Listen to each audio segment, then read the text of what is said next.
Sehingga kesan-kesan menakutkan, kesan-kesan kesan-kesan rumit itu kemudian bisa secara perlahan anak-anak itu berbalik arah memahami coding dengan cara yang lebih baik.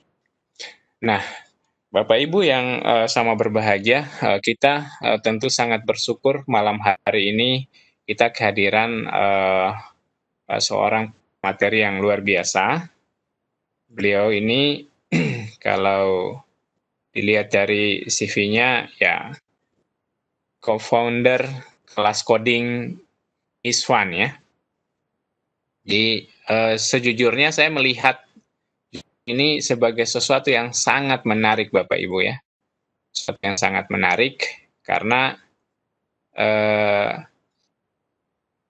saya melihat menariknya itu dari sisi bahwa hal yang sifatnya mungkin sangat umum memandang bahwa coding itu adalah sesuatu yang rumit, sesuatu hal yang sangat kompleks, proseduralnya dan segala macam.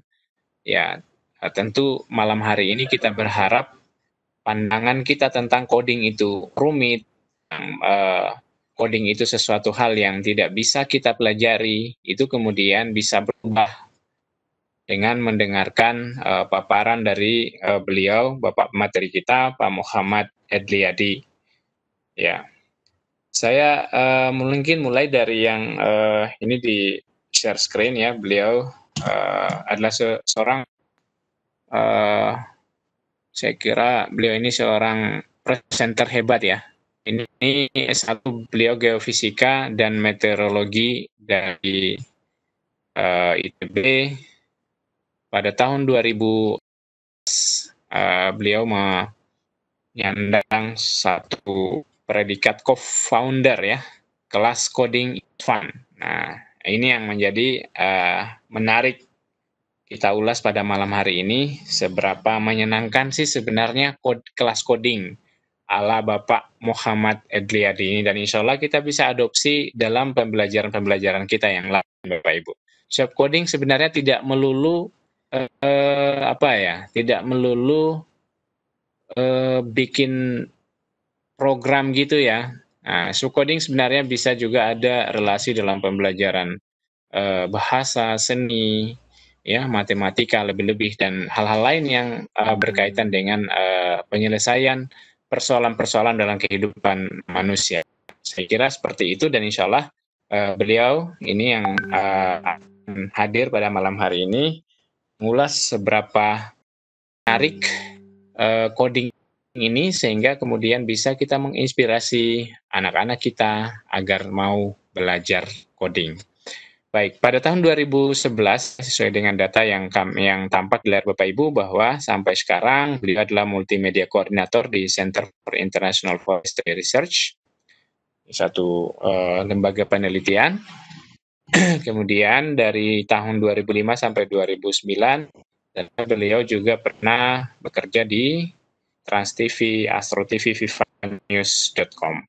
Iya, barangkali seputar pengenalan beliau di sini kita bisa melihat bersama-sama Bapak Ibu ada satu hal yang mungkin menjadi tanda tanya ya di pikiran para partisipan yang hadir pada malam hari ini.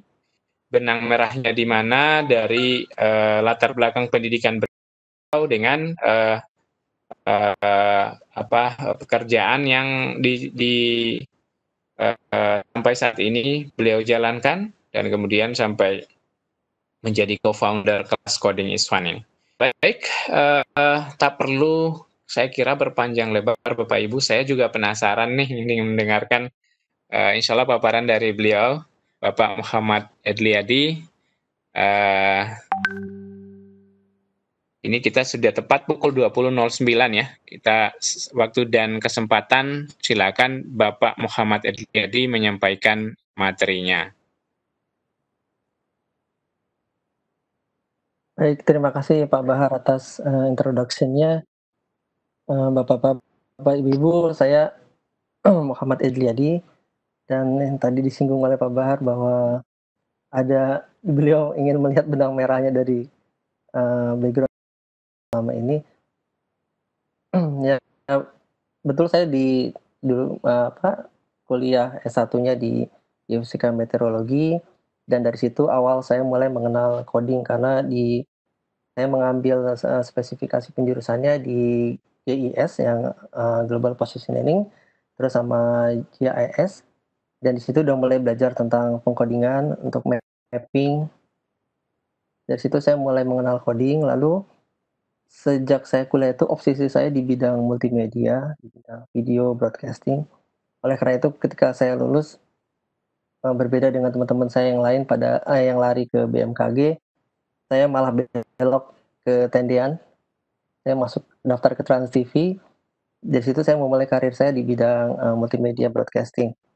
Hingga sampai sekarang di C4 ini saya juga menghandle di bagian communication. Jadi para researcher dan saintis di C4 itu mereka juga perlu untuk mempublikasikan hasil penelitian mereka ke khalayak luas. Karena itu perlu dibuat suatu strategi multimedia yang tepat, misalnya untuk membuat video dokumenter, kemudian membuat foto esai, membuat event, membuat live streaming, acara live streaming untuk pemaparan hasil riset dan lain sebagainya. Nah, kemudian di perjalanan ini, karena saya sendiri sudah udah berkeluarga dan punya anak, kemudian saya melihat anak saya memiliki ketertarikan terhadap game, lalu saya mulai mengikutkan anak saya ini ke beberapa workshop robotik, workshop coding, yang kemudian itu memicu kembali ingatan saya ketika kuliah yang saya udah pernah belajar coding, bahwa era sekarang ini anak-anak udah mulai terbiasa ya dengan hal-hal teknologi semacam ini gitu. Kalau dulu kita waktu saya kuliah itu kalau ada mata pelajaran coding seperti Pak Bahar bilang itu udah mulai stres. Apalagi walaupun hanya coding dulu itu saya dapat basic dan C++ itu yang masih dasar, tapi tetap aja itu udah wah kayak rumit gitu ya, apalagi dosennya juga dosen yang killer dari informatika. Tapi sekarang anak-anak itu kalau Bapak Ibu coba tanya ke mereka ya, mau nggak belajar coding gitu ya, yang mereka pikir pasti langsung ke arah game atau permainan. Karena bagi anak-anak sekarang itu mayoritas kata-kata coding itu secara tidak langsung itu terkait dengan game apa yang mereka biasa mainkan di HP atau biasa di komputer. Jadi itu udah mulai anak-anak itu udah mulai tidak merasa takut lagi dengan kata-kata coding, bahasa pemrograman gitu. Apalagi ketika kita mulai kenalkan bahwa ternyata coding ini bagi anak-anak itu bisa sangat menyenangkan gitu loh. Berbeda dengan coding zaman itu dulu di bangku kuliah, itu benar-benar udah jauh zamannya. Saya mengadopsi metode coding yang diajarkan oleh MIT, Massachusetts Institute of Technology, membuat suatu software yang bernama Scratch, software bahasa pemrograman visual. Jadi di mana kalau kita yang dewasa ini belajar coding dulu itu mengalami sintaks teks yang harus benar, titik komanya, kurung, dan lain sebagainya. Sementara sekarang sudah ada bahasa pemrograman yang menggunakan visual. Jadi coding-coding yang teks itu dikemas dalam bentuk visual, berwarna-warni, berbentuk puzzle, yang anak-anak itu akan lebih cepat untuk menerima, cepat untuk memahami, dan pada intinya harus memahami gitu loh, bahwa sebenarnya inti dari coding ini, entah itu dalam bentuk teks atau entah dalam visual, sebenarnya konsepnya sama gitu. Mereka ada looping, ada boolean, ada string, ada bahwa coding script itu berjalan secara sekuensial dari atas ke bawah, itu sama prinsipnya. Jadi hanya bedanya untuk anak-anak dirancang secara fun, jadi mereka senang belajarnya dan happy gitu lah, enjoy. Nah, sejak itu saya bersama teman saya sama-sama lulusan ITB juga, cuman beliau di seni rupa.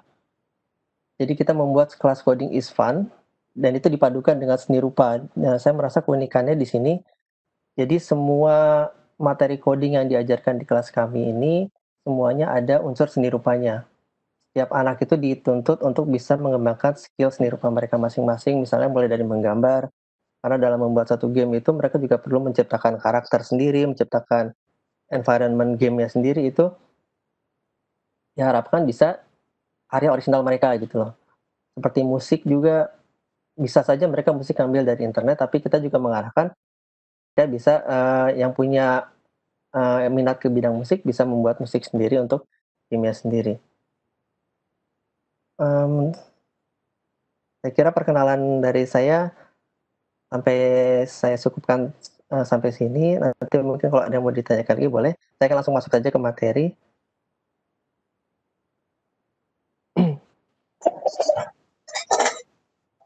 Jadi Bapak Ibu mungkin sudah bisa menemukan quote-quote semacam ini banyak beredar ya, bahwa makin ke sini ke era sekarang ini, era industri 4 ini, para tokoh-tokoh udah mulai menekankan betapa pentingnya belajar coding untuk anak-anak gitu ya. Bahkan yang saya pernah dengar bahwa Pak Nadiem sendiri juga memprioritaskan coding untuk bisa diajarkan di tingkat sekolah level SMK atau SMA. Jadi ini benar sekali Bapak Ibu bahwa pola pikir kalau kita sudah terbiasa coding ya,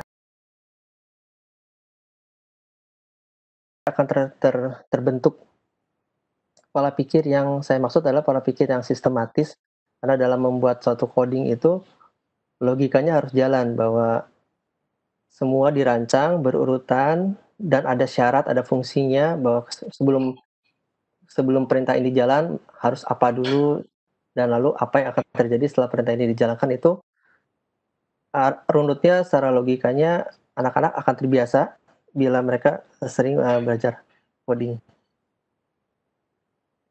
Sementara pengkodingan sendiri, menurut saya pribadi itu adalah secara simpelnya adalah cara kita berkomunikasi dengan komputer ya. Dan di era sekarang ini semua sudah berbasis komputer tanpa kita sadari, sampai lift itu pakai teknologi komputer. Apalagi di masa pandemi ini, saya kemarin ke mall lihat lift yang dijalankan dengan sensor sentuhan tangan. Itu sebenarnya coding di dalamnya. Jadi bagaimana sensor itu menerima diberi coding, bahwa ketika sensornya ini menerima ada sesuatu objek di depan sensor, maka dia akan menjalankan perintah tertentu, yang misalnya perintah untuk membuka pintu lift atau perintah untuk mengeluarkan hand sanitizer seperti itu. Jadi tanpa kita sadari, coding ini sudah masuk ke hampir semua aspek kehidupan kita gitu, Pak. Jadi pengkodingan ini adalah cara berkomunikasi kita dengan komputer dan apa yang kita gunakan untuk membangun itu sendiri, itu semua. Itu adalah istilahnya coding. Nah, dalam coding ini digunakan bisa lebih dari satu bahasa pemrograman. Ada bahasa C++ yang pernah saya tahu, bahasa Java, bahasa Basic, dan lain-lain. Nah, Scratch ini yang kebetulan menjadi spesifikasi saya, itu juga salah satu bahasa pemrograman, sebutnya bahasa pemrograman secara visual. Saya ada gambar contoh di sini kecil, thumbnail. Ini adalah salah satu contoh pola pikir untuk menerapkan pola pikir sistematis ya, logika. Jadi ketika ada orang di situ, dia ingin berjalan masuk ke titik akhir itu ada berbagai macam cara sebenarnya. Bisa dia jalan ke atas, ke kanan, lalu ke bawah, bisa ke bawah, lalu ke kanan, bisa lurus terus ke bawah. Nah, dalam coding juga seperti itu. Dalam kita membuat suatu program, dalam itu bisa bermacam-macam skrip yang dihasilkan. Jadi setiap anak itu akan berbeda-beda, tergantung pola nalar mereka. Karena skrip itu bisa disederhanakan, bisa dibikin pendek, atau bisa juga bertele-tele gitu, karena mungkin anaknya itu belum mengerti konsep-konsep codingnya, belum mengerti fungsinya, maka skripnya bisa jadi panjang, padahal sebenarnya bisa efisien. Contohnya seperti ini. Jadi kalau codingnya itu, ini adalah bentuk coding visual. Kalau diterjemahkan dalam teks mungkin akan rumit, cuma ini secara visual. Jadi, move forward berarti maju ke depan, dia maju ke depan satu langkah, lalu coding berikutnya dia turn right, mutar ke kanan, nanti dia akan belok ke kanan, tapi hanya belok belum maju sampai dia dapat perintah move forward lagi, baru dia maju, berarti arahnya sekarang udah ke bawah, lalu dia perintah ke kiri, lalu maju. Jadi ini adalah satu bentuk coding untuk bagaimana orang ini bisa jalan ke titik yang diinginkan. Berikutnya pertanyaan yang sering saya terima dari orang tua murid itu, ini yang saya rangkum menjadi ada 3, jadi banyaknya ini ya yang ditanyakan. Jadi adalah kenapa sih anak saya harus belajar coding, lalu bagaimana caranya saya harus memulai mengenalkan coding kepada anak saya, terus apa sebenarnya manfaat coding ini untuk masa depan anak saya nantinya gitu. Tapi di luar itu semua, untuk anak-anak sendiri yang belajar coding, selama ini saya belum pernah lihat ada anak yang kecuali emang dia nggak suka ya, nggak suka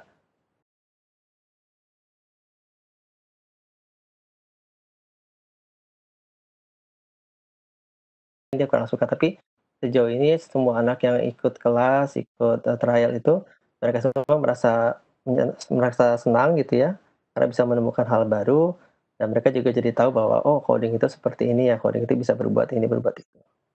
Nah kemudian saya mau menyinggung sedikit lagi sisi fun-nya di kelas Coding is Fun itu adalah, di awal-awal, materi semester, di tingkat pertama itu kami memberikan materinya itu, bebas kepada anak-anak. Jadi, apa yang ada di imajinasi mereka, kita bikin.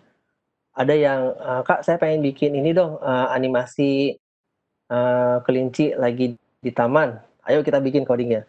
Ada yang, "Kak, saya mau bikin game pingpong." Ayo kita bikin.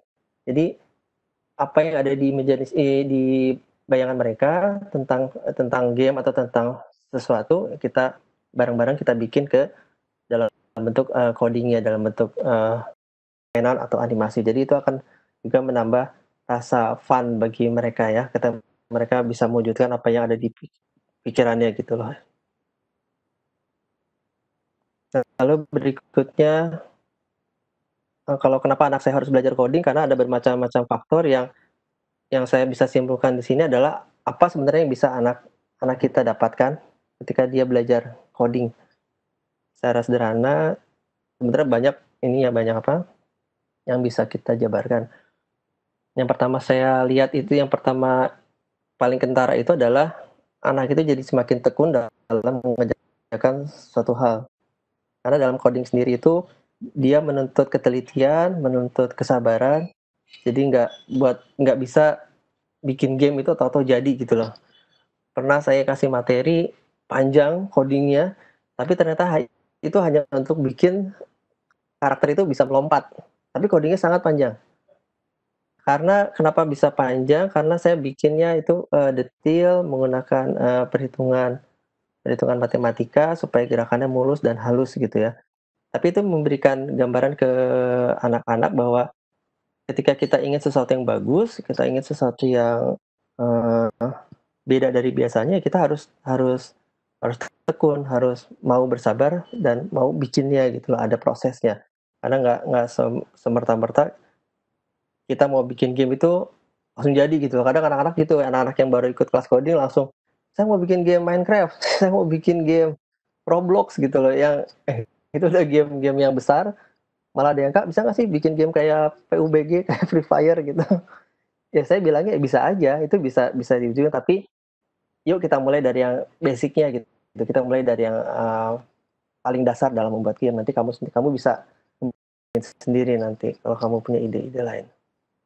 Yang kedua itu me melatih logika dan konsep berpikir sehingga terbiasa memecahkan masalah secara sistematis. Ini karena dalam coding itu Bu, ketika misalnya kita bikin coding panjang, lalu tiba-tiba pas ketika dieksekusi itu ternyata nggak jalan, codingnya nggak berjalan, itu mau nggak mau harus diteliti satu persatu, dicek di mana coding yang salahnya, karena perbedaan misalnya X dan Y atau perbedaan, nanti saya akan coba, tunjukkan, Scratch-nya, software-nya. Perbedaan, sintaksnya itu salah sedikit itu, pemilihan blok yang salah atau nyusun blok yang salah itu jadi salah. Jadi mereka akan terbiasa untuk melihat masalah secara runut untuk menemukan suatu apa nih yang harus diperbaiki. Lalu yang ketiga yang kelihatan itu adalah mereka semakin fasih dengan teknologi, jadi mereka mulai fasih dengan menggunakan laptop, secara nggak langsung mereka juga makin fasih untuk, browsing, mencari data-data, mencari inspirasi buat karakter untuk game. Mereka juga terbiasa untuk, karena Scratch ini ada komunitasnya yang online, jadi mereka juga bisa, ikut grup online untuk, bisa sharing project-nya dengan, orang-orang lain yang membuat Scratch juga dari seluruh dunia gitu. Kemudian dan tentu saja mengasah kreativitas dan kemampuan bercerita atau storytelling, karena di sini biasanya ketika pembuat game itu anak-anak harus menceritakan dulu konsep dasarnya, idenya, game apa yang mau saya buat, mereka harus bisa bercerita, game-nya akan seperti ini, nanti akan ada rintangan apa, alur ceritanya bagaimana, nanti endingnya seperti apa ketika pemainnya bisa menang atau kalah. Nanti mereka bercerita, membuat cerita sendiri, minimal untuk gamenya sendiri gitu loh. Lalu untuk animasi juga mereka ketika membuat animasi mereka juga mulai belajar bercerita, membuat alur cerita untuk animasi misalnya. Dan yang terakhir yang saya lihat itu mereka semakin percaya diri karena ketika mereka membuat game terus berhasil gamenya dan dimainkan orang lain terus orang lain juga senang main gamenya dia, itu bikin dia tuh senang banget gitu, si anak itu akan wah game yang saya bikin ternyata seru nih, orang lain suka gitu, dan game bisa jalan, itu rasa percaya diri mereka akan bisa meningkat. Ini beberapa poin yang bisa saya share berdasarkan apa yang saya temukan di kelas, apa yang bisa anak-anak dapat dari belajar coding. Lalu kalau ada pertanyaan bagaimana untuk memulainya, ada beberapa entry point gimana kita bisa memulai mengenalkan anak-anak ke coding ya. Karena anak beda-beda ininya, beda-beda tipenya, beda-beda minatnya. Kalau anak-anak lebih suka ke permainan yang fisik misalnya, suka main-mainan, mobil-mobilan, main robot atau main dengan benda yang berwujud, kita bisa ngajaknya itu mengenalkan ke permainan-permainan yang dikendalikan dengan coding. Sekarang banyak kok permainan yang bisa di coding, tapi harganya juga nggak terlalu mahal, terjangkau. Kayak di foto ini ada drone dari keluarannya DJI. Ini sekarang harganya hanya sekitar 1 juta rupiah, tapi itu bisa berguna, bisa bagus banget untuk anak-anak bisa mulai starting belajar coding. Misalnya dia suka main pesawat atau suka main drone ya. Kali ini drone-nya ini dia tidak ada remote control dan dia hanya bisa gerak kalau di coding. Jadi drone-nya ini di-connect ke laptop kita buka softwarenya, terus kita coding. Mulai dari coding misalnya belok kanan, maju, mundur itu semuanya pakai coding. Jadi ini bisa jadi pintu gerbang anak untuk mengenal, oh ini ya coding ya, oh coding itu begini ya, oh coding bisa menggerakkan drone ya. Juga ada yang pakai robot yang bisa di coding, oh robot itu bisa gerak pakai coding ya. Ini bisa kalau bisa aja ya bisa jadi anak-anak udah mulai mengenal coding secara pelan-pelan. Ada juga untuk anak-anak yang levelnya masih balita, PAUD gitu, banyak permainan-permainan semacam cardboard ya, permainan kartu, permainan kayak blok-blok gitu, blok-blok kayu yang bermainnya dengan menggunakan konsep coding seperti yang tadi saya singgung sedikit di depan. Misalnya ada satu objek mau bergerak ke titik yang lain, itu ada harus ambil step yang berapa langkah ke kiri, berapa langkah ke depan. Itu sebenarnya adalah basic konsep dari belajar coding. Jadi dari semenjak TK, playgroup udah bisa mulai berpikir secara logika gitu, secara logis. Lalu kalau ada anak yang dari awal emang udah suka main game, apalagi udah terlanjur seneng banget main game, kita bisa mulai mengenalkan melalui gerbang game ya. Sekarang banyak bermunculan platform game yang bisa coding online seperti di kode.org atau di Blockly yang mereka mengajarkan konsep coding dengan cara bermain game. Jadi kalau di Google itu ada dari kode.org itu yang judulnya Minecraft for Education. Jadi Minecraft kan game yang sangat terkenal di kalangan anak-anak ya, anak-anak dan remaja gitu. Mereka bisa bermain Minecraft di situ, tapi dengan coding. Jadi menggerakkannya, terus mengambil benda-benda dan sebagainya itu dengan coding. Contohnya seperti yang ada di layar ini contoh pengenalan konsep coding dengan menggunakan game Minecraft. Jadi kalau kita mulai dari sini, mereka tentu akan sangat tertarik gitu loh. Dari game yang saya mainin setiap hari ini, main Minecraft misalnya, ternyata bisa ada codingnya di balik ini semua ya. Lalu ternyata coding itu seperti ini ya, cara menerapkan coding, cara menggunakan blok-bloknya. Dan sama seperti Scratch, hampir semua software coding untuk anak-anak itu modelnya seperti ini, modelnya berbentuk puzzle yang berwarna-warni tergantung dari tipe bloknya itu sendiri, ada tipe perintah, tipe looping, dan lain sebagainya. Kemudian kalau cara lainnya untuk mengenalkan adalah mengajak anak untuk ikut pelatihan atau ikut kelas coding. Karena juga saya lihat banyak tempat-tempat kursus coding yang menawarkan seperti free trial gitu ya. Itu nggak ada salah kita mau masukin anak kita ke situ untuk coba dulu mereka dia tertarik apa enggak gitu ya. Karena kalau di free trial ini ikut ke kelas coding ini mereka akan langsung bertemu dengan pengajarnya yang sudah expert, yang sudah bisa ngasih bimbingan atau pengarahan gitu ya secara langsung. Kalau yang tadi 2 ini kan mereka secara mandiri ya, dengan kita orang tua di rumah gitu. Tapi kalau kita masukkan ke kelas itu udah tentu udah ada pembimbingnya yang bisa langsung kasih pemahaman coding lebih baik gitu. Lalu berikutnya juga bisa kalau ingin belajar mandiri bisa memanfaatkan sumber-sumber online yang sekarang sudah banyak bisa kita cari di internet. Di YouTube juga banyak yang nge-share video-video tutorial belajar coding mulai dari basic yang nol sampai yang tingkat yang mahir. Salah satunya yang mau saya share ini adalah channel codingnya dari Coding is Fun. Ini channelnya itu Zulkifli Faiz, itu nama teman saya, sama-sama founder juga di Coding is Fun. Jadi dia yang bagian membuat video-video dan mengupload ke sini. Jadi di sini dicampur antara video-video coding, video-video robotik, dan video untuk seni rupanya sendiri. Karena beliau ini juga lulusan seni rupa, jadi beliau juga membuat video-video tutorial, video-video cara-cara membuat keramik, melukis, dan lain-lain. Ini dicampur di sini. Tapi banyak yang seperti ini ya, channel-channel lain banyak. Ini cuma salah satunya aja. Kemudian saya masuk ke Scratch. Kenapa dari sekian banyak bahasa pemrograman saya memilih Scratch?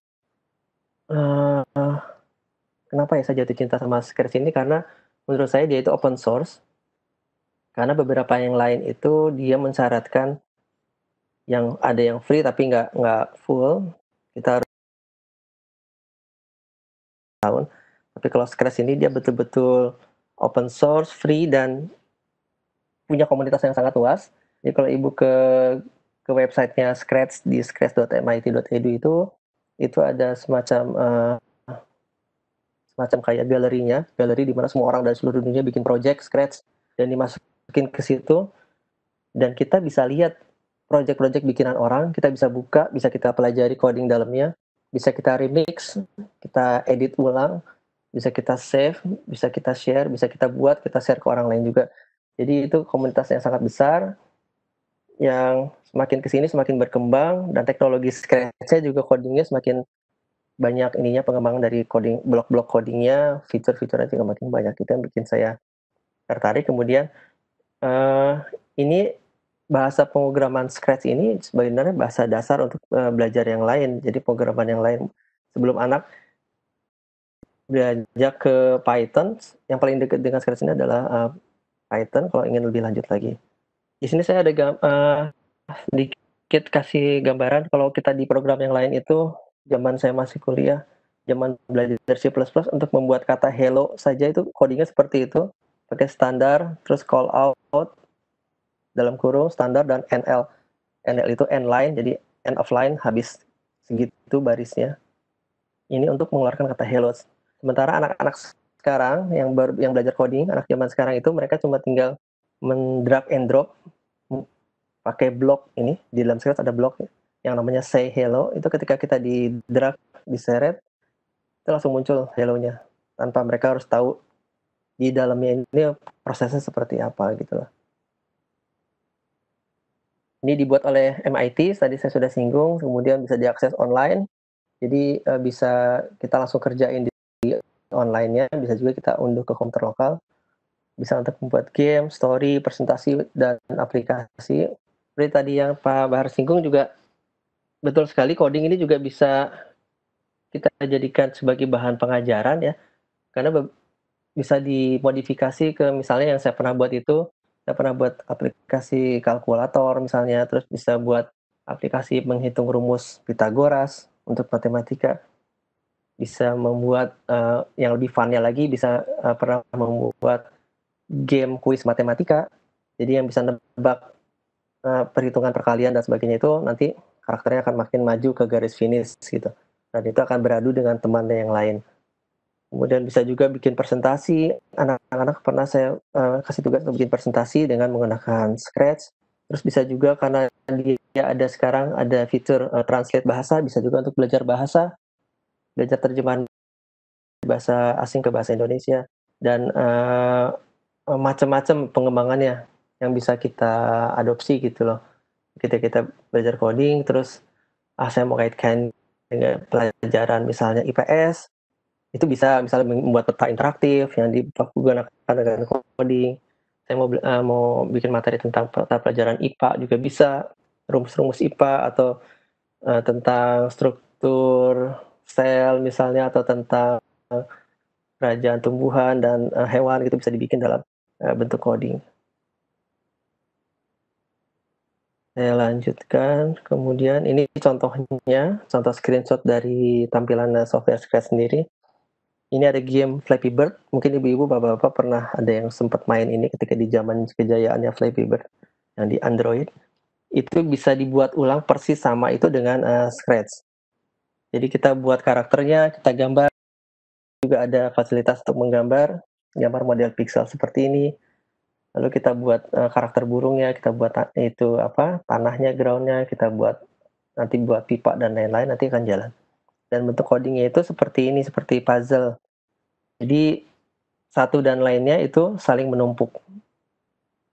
Dan seperti saya singgung di awal tadi bahwa coding ini berjalan runut dari atas ke bawah. Perintah yang di bawahnya tidak akan jalan sebelum perintah di atasnya dijalankan terlebih dahulu. Kemudian ada looping di situ. Di situ ada tombol key space press, artinya ini menunggu input pemain menekan tombol space sebelum gravitinya naik menjadi satu dan lain sebagainya. Ini program bahasa visual dengan Scratch. Sisi fun-nya di sini ya, anak-anak bisa nggak rumit gitu belajar codingnya sekarang. Dengan warna-warna gini mereka juga lebih cepat menghafal, jadi mereka udah di luar kepala, misalnya biru untuk gerakan, misalnya warna oranye itu untuk variabel, warna kuning untuk looping dan lain sebagainya. Ini Scratch, kemudian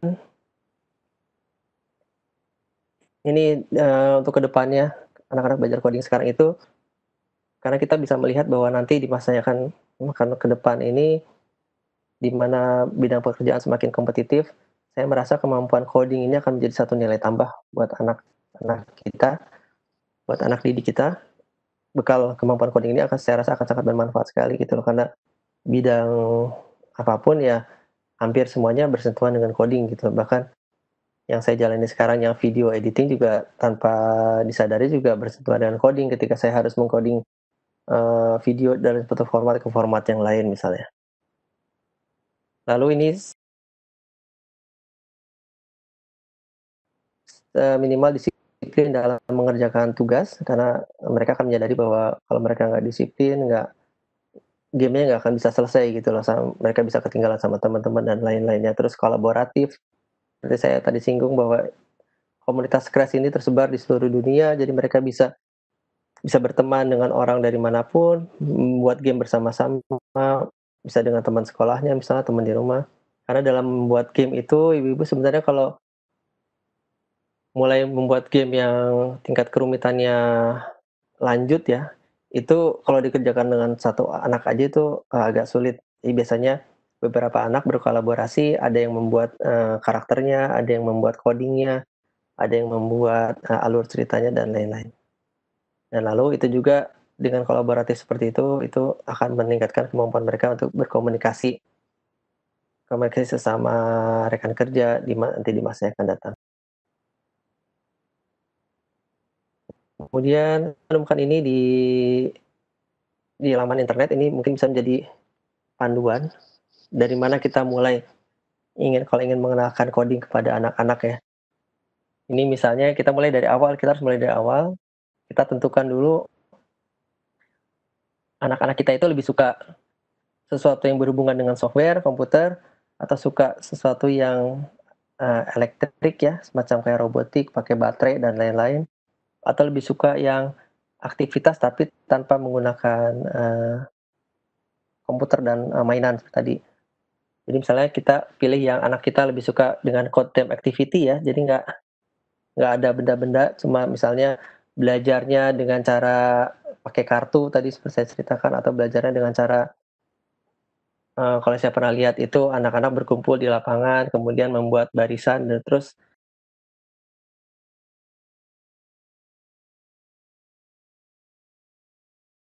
benda terus harus loncat atau apa, yang itu mengajarkan, coding gitu. Kalau saya lebih suka elektronik, maka saya akan ambil yang sisi elektronik, saya akan mulai dengan simpel dengan mainan, toy. Kalau saya mau suka dengan mainan, maka saya akan maju lagi ke Lego. Nah, Lego ada yang sekarang, industri besar yang membuat mainan-mainan coding. Tapi sekarang banyak yang merek-merek dari Cina, dari Taiwan seperti Gigo, seperti yang saya tahu Gigo sih yang besar, itu juga membuat produksi mainan-mainan untuk coding. Kalau suka dengan microcontroller, kita bisa kenalkan dengan Arduino, Raspberry, dan lain-lain. Tapi kalau anak sih kita lebih suka software di komputer, seperti anak saya, berarti kita ajarkannya yang berbasis komputer. Kalau kita lebih suka berbasis dengan teks, kalau tidak suka berbasis yang coding dengan teks, maka kita bisa ke kiri, itu banyak pilihannya, bisa pakai Scratch, bisa juga pakai Tinker, Move the Turtle, atau Hour of Code, platform game online, juga bisa dengan ini, Make Code for Minecraft ini seperti tadi saya screenshot itu. Kalau anaknya lebih suka belajar coding pakai teks, berarti dia ke bawah lagi pilihannya. Maka pilihannya menjadi dia suka codingnya yang jalan di website atau enggak gitu. Kalau codingnya nggak jalan di website, mereka bisa pilih Python, bisa pilih Pygame, bisa pilih C for basic, atau yang lain-lain. Tapi kalau dia lebih suka coding yang berjalan di browser, berarti dia harus ngerti HTML dulu untuk bisa lanjutnya gitu. Jadi ini bisa jadi, menurut saya bisa jadi guide juga, apa yang akan kita pilihkan untuk anak gitulah. Untuk anak atau untuk anak didik kita di sekolah. Apa pilihan yang pas buat mereka gitu loh. Apakah mulainya belajar coding dari mana. Dan semua ini kayak Scratch di sini yang ada di sini ini saya tuliskan di sini di link tautan. Ada link-linknya yang mengarah ke situ, jadi Bapak Ibu bisa pelajari lebih lanjut lagi tentang misalnya Khan Academy, misalnya di situ ada Code Monster, Python, dan lain-lain. Ini ada link juga dari ini link YouTube yang tadi ke link YouTube-nya Coding is Fun, lalu ada ini scratchmeet.edu kalau Bapak Ibu ingin melihat seberapa besarnya komunitas Scratch dan gimana mereka aktifnya men-sharing project-project. Baik Bapak Ibu, terima kasih pemaparan dari saya. Saya cukupkan, saya kembalikan ke Pak Bahar. Terima kasih. Iya, terima kasih Pak Muhammad Edliadi, luar biasa ulasannya. Memang setidaknya rasa penasaran kita sedikit bisa terjawab, kok bisa coding gitu bisa menyenangkan gitu kan. Nah, tema kita malam hari ini Bapak Ibu, bagi yang baru join barangkali perlu saya kali bahwa informasinya kita menginspirasi anak untuk belajar coding gitu ya. Dan ulasan tadi saya kira membuka cakrawala berpikir kita kembali untuk melihat begitu pentingnya coding ya terkait dengan kebutuhan masa depan anak didik kita, terutama dalam hal mungkin melatih kecakapan-kecakapan standar, rasa disiplin, kemudian sabar, tabah dalam menyelesaikan persoalan-persoalan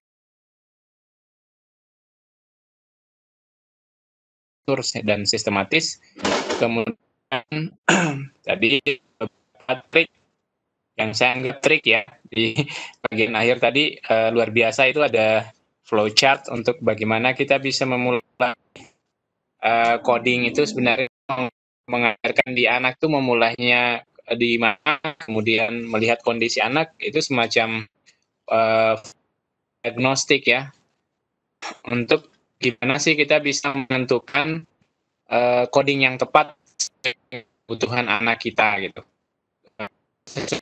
Minat dan bakat. Nah, itu yang tadi mungkin bagian sesi akhir flowchart ini saya sangat tertarik melihat, oh ya ternyata di situ ada mapping diagnosa ke apa namanya hobi apa yang disenangi oleh siswa agar anak didik kita berikan pilihan jenis coding yang tepat dalam pembelajarannya. Baik, barangkali beberapa ini sudah pertanyaan di room chat. Tapi sebelum kita masuk di room chat, saya akan membuka kesempatan terlebih dahulu bagi Bapak Ibu partisipan yang gabung di rumah Tendi pada malam hari ini. Silakan untuk raise hand untuk mengangkat dengan cara mengklik tombol gambar tangan pada bagian kanan bawah ya, nama Bapak Ibu, itu ada tombol di sana gambar tangan, silakan diklik untuk menandai bahwa Bapak Ibu ingin pertanyaan. Silahkan Bapak Ibu ya.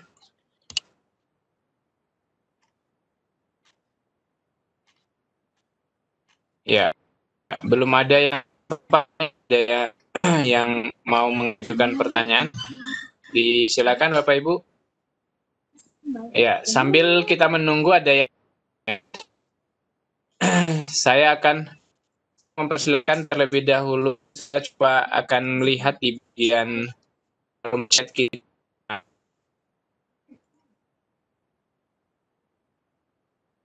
Aduh, agak sedikit kendala ini di jaringan saya. Oke, saya coba cek di bagian panelis, sorry di chat. Ini ada pertanyaan dari Bapak apa Ibu yang maaf ini apabila salah penyebutan.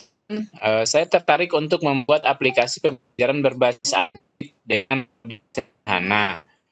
Pertanyaannya bagaimana saya harus mulai? Dari Ibu atau Bapak Ami Rahmi ya.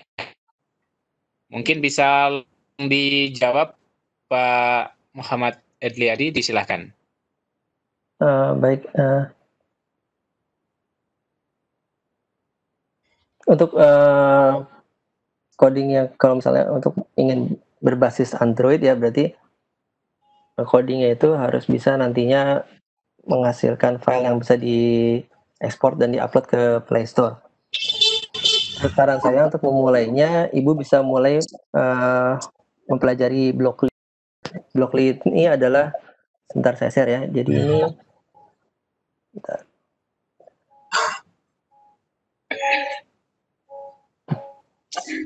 Blockly ini aplikasi coding yang sama, pakai visual juga. Dia buatannya Google.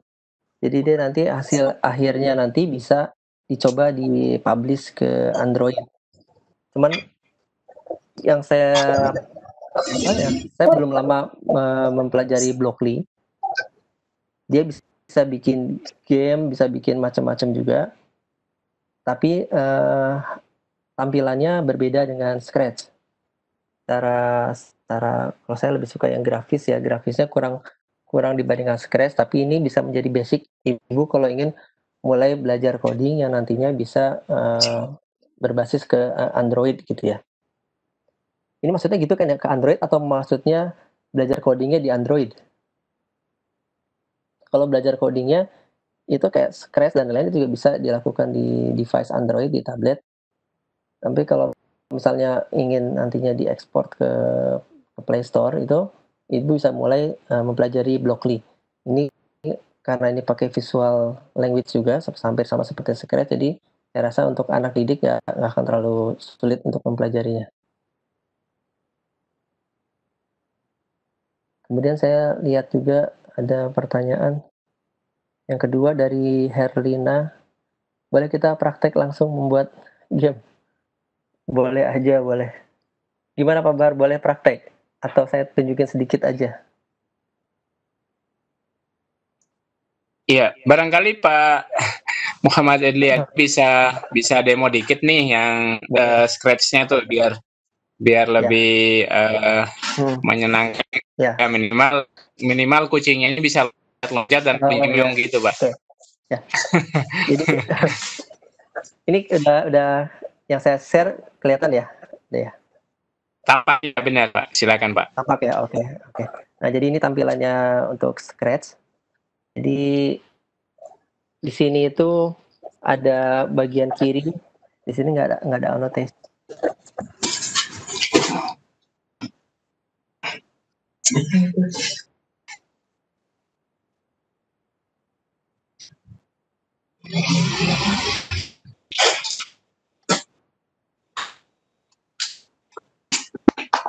Jadi ini blok-blok codingnya. Jadi dia dikelompokkan berdasarkan warna ya. Jadi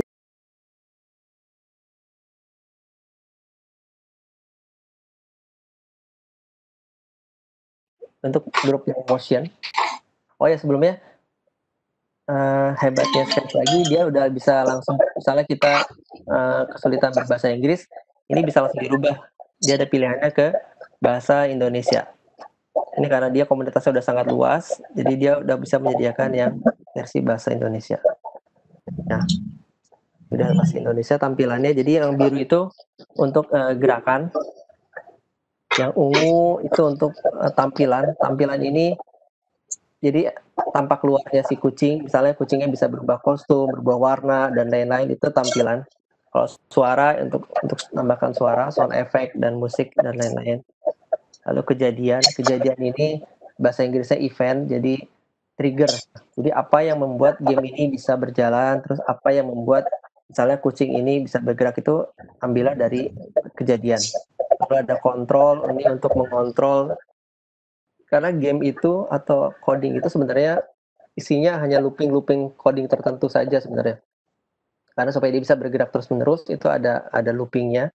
Jadi looping, ada sensor untuk sensor ketika dia bersentuhan dengan yang lain-lain, dan misalnya ada dua objek gitu ya, ini pakai sensor.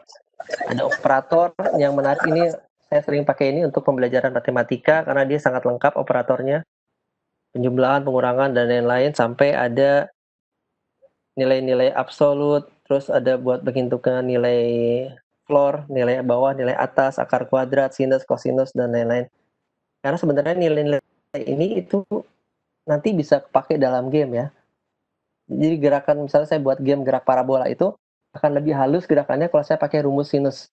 Saya pakai rumus sinus untuk menghasilkan geraknya yang parabolanya benar-benar bagus dibanding saya hanya pakai gerakan yang go to x dan y dan sebagainya. Terus anak-anak belajar variabel, terus ada ini balok saya, ini artinya kalau ibu-ibu udah sangat jago, bapak ibu terus ngerasa blok di sini ini tidak ada yang mengakomodir yang saya mau, bisa bikin blok sendiri di sini. Bisa generate sendiri fungsi blok itu apa, kita bisa ciptakan sendiri di sini. Lalu yang terakhir di bawah sini ada ini extensionnya, jadi kita bisa pakai webcam, bisa pakai text to speech yang saya tadi cerita untuk terjemahan bahasa dan lain-lain, bisa untuk menggambar, musik, dan saya akan coba demokan sedikit ya. Misalnya saya pengen kucing ini bergerak terus-menerus ke kanan dan ke kiri, bolak-balik. Basicnya adalah berarti kucing ini dia harus berjalan, misalnya saya kasih di bagian gerakan, saya kasih ini gerak 10 langkah. Oh ya, sebelumnya basic dari konsep prinsip dasar dari Scratch ini juga dia pakai koordinat matematika. Ini saya perbesar ya. Misalnya background-nya saya pakai ini. Nih. Jadi stage area game ini adalah berdasarkan koordinat matematik. Ini juga bisa bikin siswa lebih paham soal matematika. Karena gerak ke kanan berarti X-nya positif, gerak ke kiri X-nya negatif. Kalau ke atas itu Y-nya positif, bawah Y-nya negatif. Jadi semua objek di dalam game ini, di Scratch, itu memiliki koordinatnya masing-masing. Entah itu koordinatnya dinamis, pindah-pindah, atau koordinatnya statis. Jadi kita bisa tahu juga bahwa luasnya stage scratch ini adalah 360, tingginya dan lebarnya adalah 480 pixel atau langkah disebutnya kalau di scratch. Jadi kalau saya ambil bilang ini gerak 10 langkah, itu artinya gerak 10 step ya. Misalnya dia ada di titik 00, saya pindahkan dia ke titik 00. Ini titik dia 00. Ibu bisa lihat di bawah sini ada ininya, ada apa? Ada propertiesnya. Ini nunjukin posisi dia ada di mana. Sekarang dia ada di X0 dan Y-nya 0. Ini kalau saya misalnya kasih blok ini, itu artinya dia akan bergerak 10 langkah. Geraknya kemana? Geraknya adalah ke posisi bagian depan dari si objek. Ini yang menarik juga di Scratch nanti kalau dipelajari lebih jauh. Ini akan berbeda dengan ubah X besar. Kalau ubah X besar, tentu dia akan bergerak, nilai X-nya berubah berapa yang kita mau ya.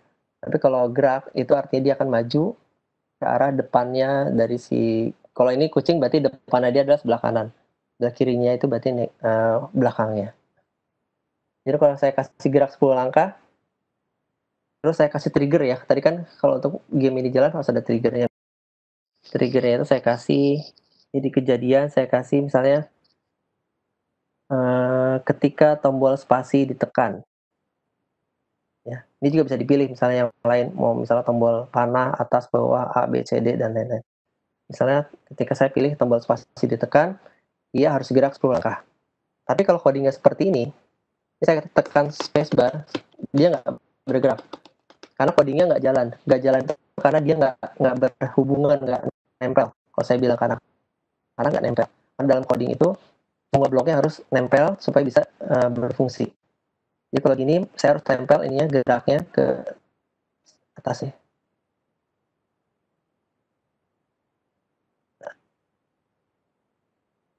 Nah, dia seperti puzzle, nempel. Kalau udah gini saya klik spacebar, dia akan jalan. Oh. Spacebar jalan. Berjalan 10. Ibu bisa lihat di bawah di propertiesnya bertambah dari 40 sekarang jadi 50 X-nya. Dia bergerak di sumbu X ya, X positif. Kalau saya mau mundur ke belakang, berarti nilainya harus negatif. Karena ke depan positif, ke kiri itu negatif nilai X-nya. Jadi kalau saya kasih gerak ini, kalau ingin mundur ke belakang, maka angkanya saya bikin jadi negatif. Misalnya jadi minus 10. Saya sekarang minus 10, saya klik tombol spasi, dia akan geraknya mundur. Nah, loopingnya di mana? Nah, ini kekuatan dari looping, bos. Hampir semua game itu menggunakan looping. Kalau kita mau bikin dia gerak terus menerus kan nggak bisa dengan gini ya, saya harus tekan terus menerus supaya dia bisa jalan banyak. Untuk itu kita pakai looping. Nah, looping ini ada di bagian kontrol. Misalnya saya akan ambil looping looping ini ada macam-macam tipenya yang selamanya. Kalau saya ambil yang selamanya, terus saya masukin geraknya ini minus 10 ini ke dalam selamanya ini, maka dia akan gerak selamanya terus menerus. Oh, ya dia akan gerak terus menerus. Saya nggak tekan, dia jalan sendiri. Tapi dia berhenti di pojok. Dia nggak balik lagi ke kanan. Itu karena dia geraknya akan ke kiri terus selamanya. Jadi nggak akan ada yang membuat dia balik lagi ke depan. Bisa kita tambahin coding. Di sini ada coding di bagian gerakan itu namanya jika di pinggir pantulkan. Coba saya akan ambil ini blok yang namanya jika di pinggir pantulkan. Bentar. Ini maaf agak nge-lag. Ini kalau saya tempel di bawahnya gerak 10 langkah, maka coding ini akan dibaca ketika saya tekan tombol spasi, maka kucing akan gerak mundur secara terus menerus, tapi ketika sampai di pinggir, dia akan mantul, balik lagi ke arah depan. Coba kita cek benar nggak logikanya seperti itu. Saya masukin jika di pinggir pantul.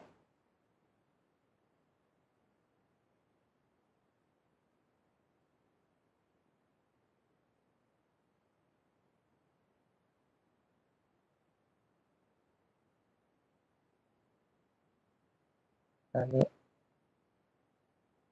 like. Saya matikan ini saya dulu ya kamera bentar.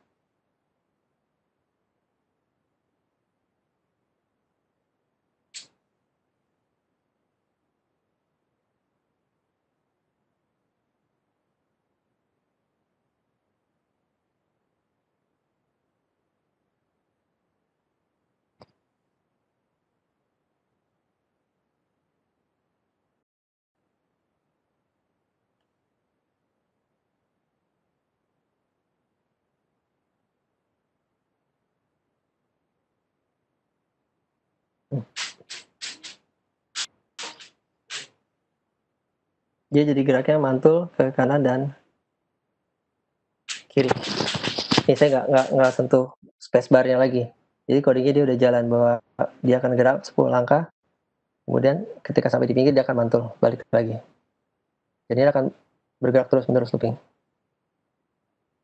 Nah dengan ini kan kita bisa dikembangkan, bikin permainan misalnya kalau ada gini, misalnya kita bikin sesuatu jatuh dari atas, misalnya buah apel.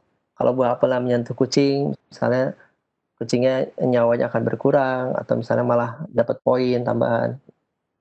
Ini yang gerak looping, kita bisa, tadi juga ada contoh bahwa ketika tombol spasi ditekan itu untuk yang inputan manual dari orang ya. Dan untuk Scratch ini inputannya bisa variasi macam-macam, bisa pakai mouse, bisa juga pakai web kamera karena dia bisa mendetek kamera misalnya. Saya coba ya, ini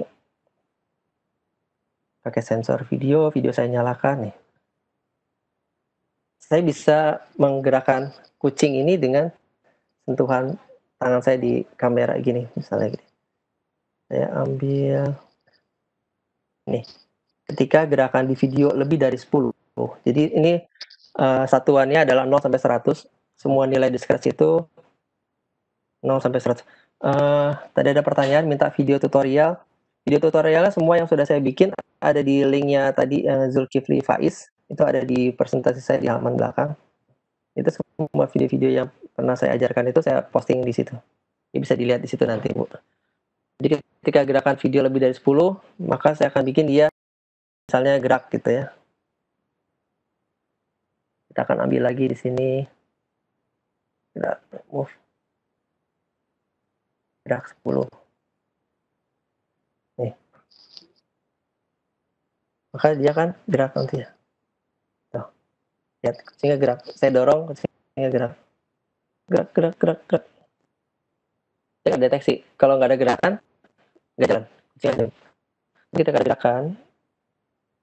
10 berarti sensitif nilainya ya. Semakin tinggi semakin tidak sensitif. Ini saya dorong kucingnya, dia akan maju. Tuh. Ini pengembangannya game pakai webcam ini bisa, yang pernah saya buat itu game bola bowling. Jadi bowlingnya virtual. Jadi saya akan sentuh bola bowlingnya dari bawah gini, nanti bolanya akan jalan ke atas, lihat ada pin-pinnya itu jatuh. Bisa juga game modelnya panen buah, saya pernah bikin buat anak-anak SD itu. Buah jatuh kita mesti ngambil pakai tangan. Dan macam-macam, jadi kreativitasnya nggak terbatas. Saya rasa cukup segitu demonya. Nanti mungkin kalau itu kita bisa bikin kelasnya aja, bukan kelas maksudnya kayak workshop gitu ya, 2 jam kita bikin sama-sama bikin game itu biar lebih fokus. Terima kasih, saya kembalikan ke Pak Bahar atau kita lihat pertanyaan lagi. Ya, baik, terima kasih Pak Muhammad Edliadi. Yes. Demo programnya keren ya, program Scratch ini Bapak Ibu yang disampaikan oleh Bapak materi kita bahwa ada satu komunitas besar dunia yang berbagi tentang coding Scratch yang juga bisa kita pelajari ya secara detail. Insya Allah sudah ada di linknya yang Pak Edliadi di link tautan di tautan bagian akhir materinya Bapak ya. Ya. Oke, selanjutnya pertanyaan dari Ibu Istiqomah ya. Ini prosesnya menggunakan komputer atau Android? Mungkin ini perlu diperjelas dulu proses yang mana yang dimaksud ya, apakah proses pembuatan codingnya atau gimana? Barangkali Bapak bisa menjelaskan Pak ini terkait pertanyaan Ibu Istiqomah. Silakan Pak Ahmad Edliadi. Baik. Jadi untuk spesifik untuk Scratch ini, kita bisa jalankan dia di laptop atau bisa juga kita jalankan di Android tapi yang tablet ya, bukan yang HP modelnya. Karena dia akan mendeteksi, bentar. Nih, jadi saya set. Ini Ibu bisa buka ini di tablet Android, bisa buka di laptop. Terus setelah Ibu nanti join di sini, join Scratch atau sign in, bikin akun di sini, Ibu bisa lihat ini project-project yang sudah dibikin sama orang-orang. Terus Ibu bisa juga bikin codingnya di sini. Itu kalau kita klik yang create itu nanti kita akan tampil tampilan menu seperti yang tadi saya demokan. Itu bisa muncul. Ini bisa dibuka di tablet Android, di iPad, atau di komputer.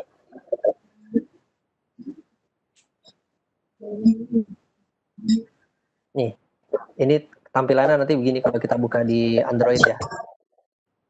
Jadi menurut saya malah lebih enak di Android sih, di tablet gitu. Jadi tinggal drag and drop gitu aja.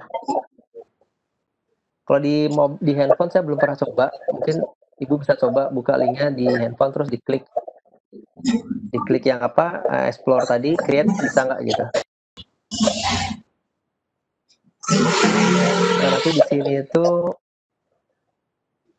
seperti yang tadi saya lihat, ini komunitasnya udah sangat besar.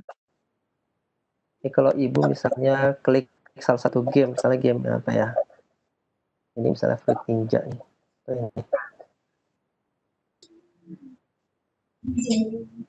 Nanti kita akan diarahkan ke sini, diarahkan ke halaman gamenya. Nih, di situ ada instruksi, kita bisa instruksi, bisa komen di situ.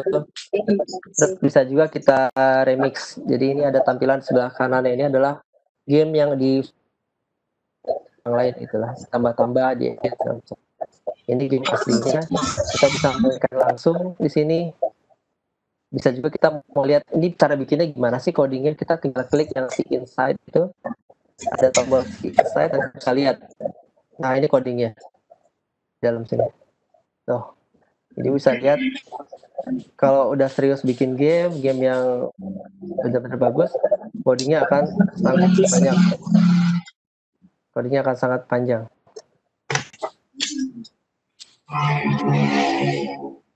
Tapi ini bukan yang mustahil untuk dipelajari ya oleh anak-anak ya. Ketika anak-anak udah paham prinsipnya, penggunaannya setiap blok, maka ketika anak-anak kita kasih lihat coding seperti ini, kalau dia udah paham, dia bisa langsung tahu gitu. Oh, ini coding untuk apa? Karena dia bisa baca ini. Ya misalnya ini ketika saya menerima ekspor ya, dia akan mendelete semua variabel ekspor, terus dia akan menambahkan ini triple click yang ada di dalam list ekspor dan lain sebagainya. Di sini kita untuk pelajari dan ini jumlah ininya karakter yang ada di gamenya. Dan setiap karakter punya codingnya masing-masing.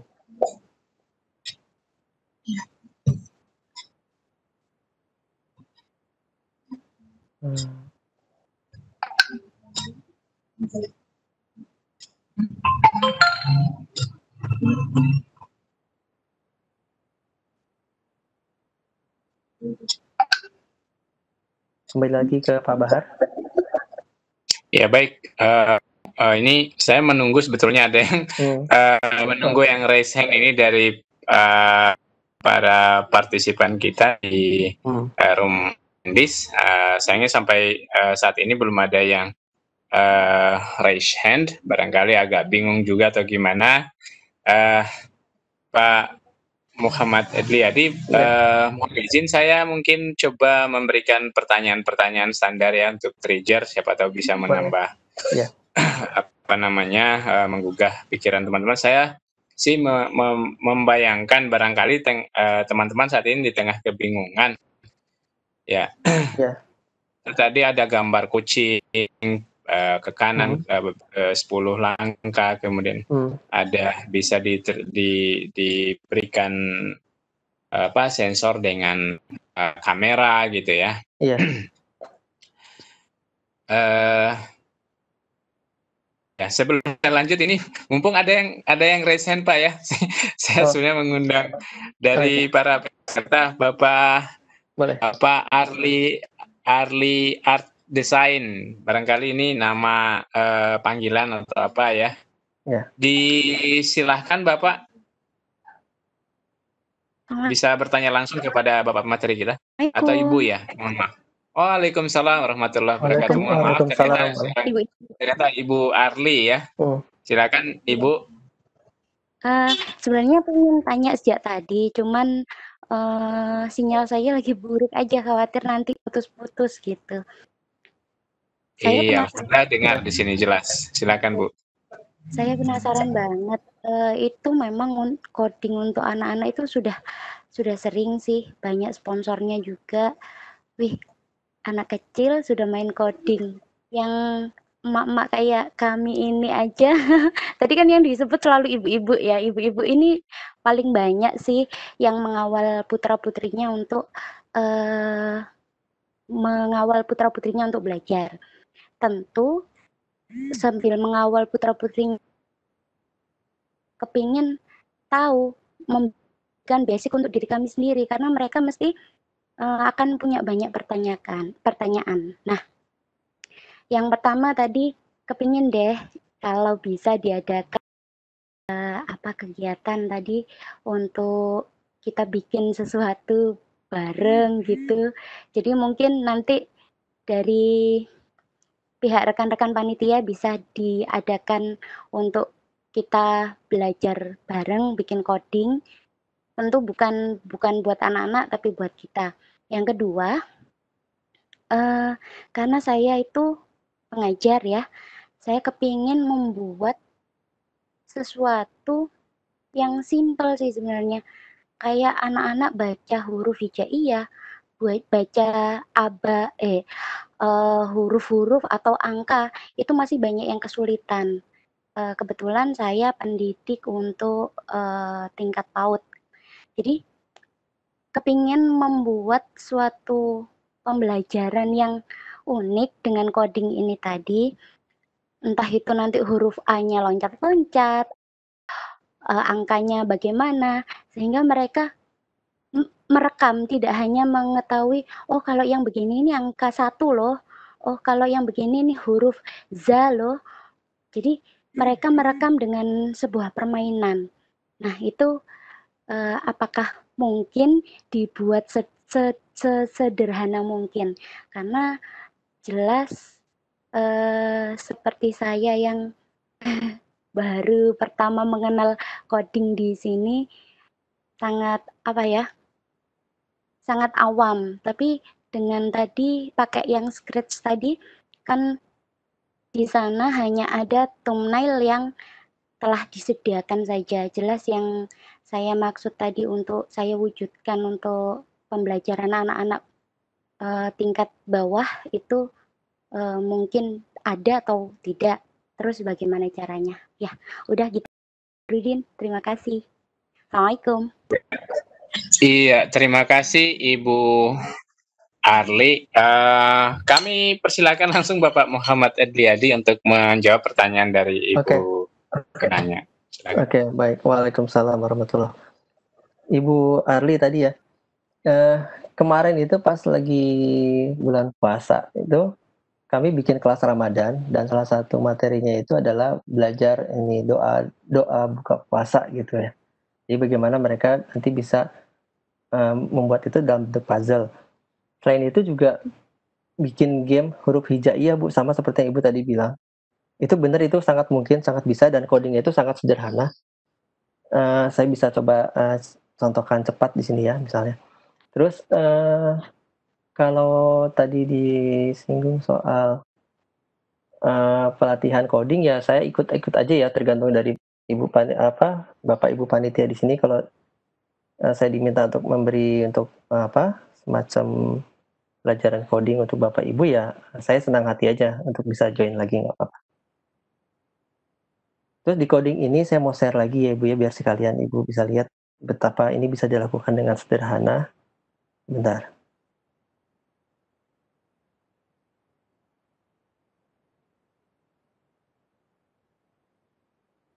Jadi sekalian nyambung pertanyaan tadi, apakah bisa coding ini tanpa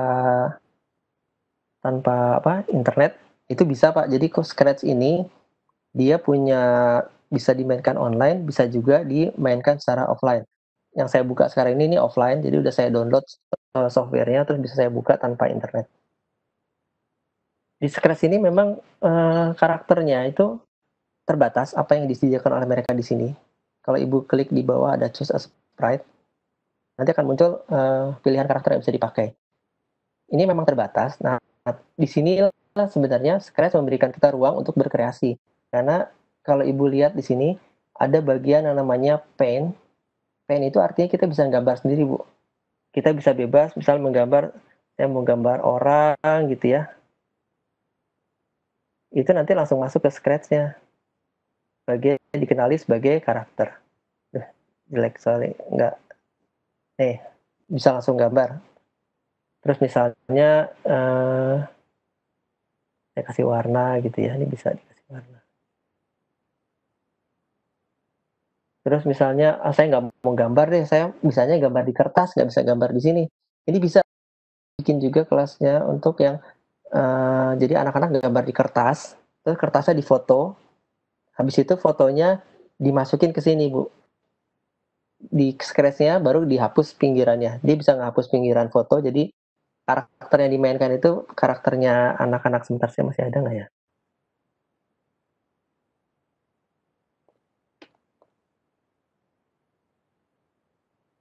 Oh, masih ada. Bentar. Ini saya copy ke sini. Ini bisa saya buka.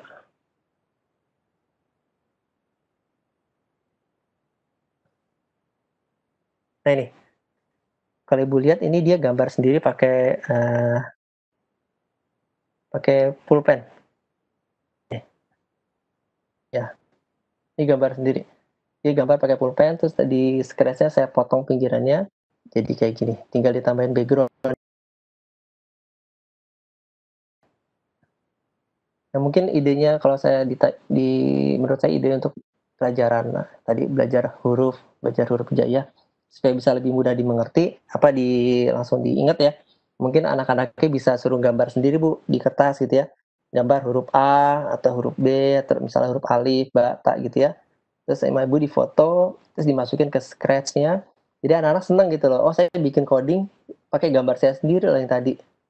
Itu anak-anak mungkin lebih senang. Terus nanti bisa Ibu bikin kayak tadi yang menurut Ibu itu, kalau misalnya hurufnya diklik dia muter gitu ya. Ini bisa Bu, misalnya gini saya contoh. Ini saya hilangkan dulu. Misalnya ini huruf hijaiyahnya ya. Ini namanya si badut ini. Ini kita bisa kasih coding gini. Kalau ini saya hilangkan. Ada coding ini. Kalau sprite klik, artinya kalau sprite ini ditekan, maka kita bisa minta dia melakukan sesuatu. Misalnya dia jadi membesar, mengecil lagi gitu ya. Kita bisa ambil ini. Di bagian looks, tampilan, ini tuh tampilannya si objek, kita bisa bikin dia size-nya berubah. Sekarang size-nya 40, nih ya, di sini di property saya akan ubah dia misalnya jadi 70, terus dia akan bertahan di 70 selama misalnya 0,2 detik, lalu dia akan balik lagi ke ukuran semula. Ukuran semulanya adalah tadi 40. Nah, jadi ini nanti ketika diklik, Bu. Nah, saya gedekin. Nah, dia akan membesar, mengecil lagi. Saya klik tuh. Membesar, 0,2 detik, kecil lagi. Bisa kita bikin muter juga. Kalau diklik misalnya, nanti dianya muter. Kita diklik, hurufnya goyang-goyang gitu. Sambil mengeluarkan, bisa. Jadi, dan suaranya biar lebih anak-anak lebih suka suara mereka sendiri. Kita bisa di bagian sound ini untuk merekam suara. Jadi kita bisa mainkan suara yang ada di sini. Ini di bagian suara ya. Saya nggak tahu ini Webex bisa ini. Kalau saya play suara, kedengeran apa enggak ya? Bisa pakai suara yang ada di sini. Kalau kita pilih choose a sound, itu akan muncul banyak pilihan suara. Atau pilih yang gambar mic ini untuk merekam. Jadi kita bisa rekam suara mereka bilang misalnya alif, ba, ta gitu ya. kita bisa rekam di sini. Nanti kita bikin ketika hurufnya diklik, suaranya akan muncul gitu. Itu suara mereka sendiri juga nanti yang muncul. Dia akan lebih menarik lagi buat mereka gitu. Dan ini codingnya kan tadi kita lihat sangat-sangat sederhana ya, cuma gini aja. Cuma 1, 2, 3, 4, 5 blok ini aja udah bisa.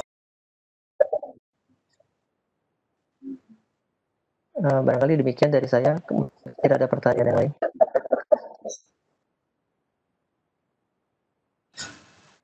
Ini ada satu lagi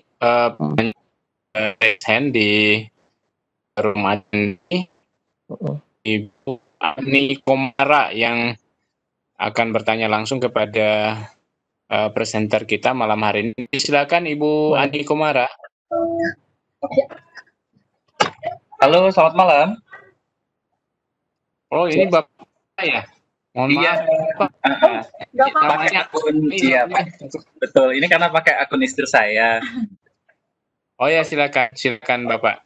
Iya, ini kan saya mau nanya. Kalau untuk yang ini kan saya lihat kalau untuk yang coding, permainan coding ini kan masih jarang banget ya di Indonesia, gitu kan. Jadi sebenarnya yang motivasi utama ataupun kendala terberat ngebuat coding itu kayak gimana ya? Halo, ya. Maksudnya kendala apa ya, Pak ya? Iya. Ya, karena pengen tahu aja sih maksudnya itu kan gimana caranya ataupun kendala terberat waktu membuat coding kepada anak-anak gitu kan ya.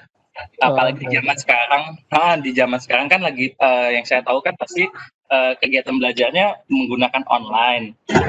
Anak-anak bisa konsen sama kita gitu kan, bisa mengerti apa yang kita arahkan, itu kayak gimana ya Pak? Baik, selama masa pandemi ini sejak bulan Maret, kelas coding Iswan itu mengajarnya secara online. Dan kalau ditanya gimana cara membuat mereka tetap konsen ke kita, ya kuncinya adalah kita kasih materi yang menarik gitu, yang mereka suka. Biasanya kita tawarkan, minggu depan kita bikin apa ya gitu. Kalau mereka bilang, misalnya, Pak bikin ini Pak, bikin game, bikin balap dong, atau bikin apa gitu. Nanti kita buatkan, materi kita sesuaikan dengan tingkat kepemahaman mereka, terus kita ajarkan ke mereka gitu. Dan sekarang belajar pakai Zoom ini, kalau untuk coding bagi saya cukup akomodatif ya. Jadi anak-anak bisa sharing hasilnya juga. Jadi ketika saya kasih misalnya materi setengah materi gitu ya, terus saya bisa tanya ke mereka, coba masing-masing di share screen dong, kakak mau lihat sudah sampai mana codingnya, bisa jalan apa enggak, ada masalah apa enggak. Mereka bisa langsung share screen, mereka tunjukin ke kita gitu. Pak ini codingnya sebelah sini nggak jalan kak, tolong dicek kenapa ya. Kita bisa lihat kan pakai share screen mereka buat gitu. Tapi sebenarnya kendalanya kalau ditanya kendala mengajarkan coding ya, kalau mereka sudah ada di kelas sih cenderung nggak ada ya, tapi gimana caranya kita bisa mengajak, bisa mengencourage ya, bisa menginspirasi ke anak-anak lain itu untuk mau juga belajar coding gitu loh, bukan hanya untuk ikut kelas coding, tapi mempersiapkan bekal mereka untuk ke depannya nanti, mereka bisa punya skill coding. Itu barangkali Pak. Oke. Ani, akun Ani Komara.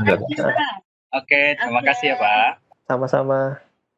Ya baik, terima kasih sudah dijawab tadi pertanyaan dari Bapak dengan akun Ani Komara ya, turunkan tangannya dengan mengklik sekali lagi pada bagian tombol raise hand, Pak. Kemudian ada Ibu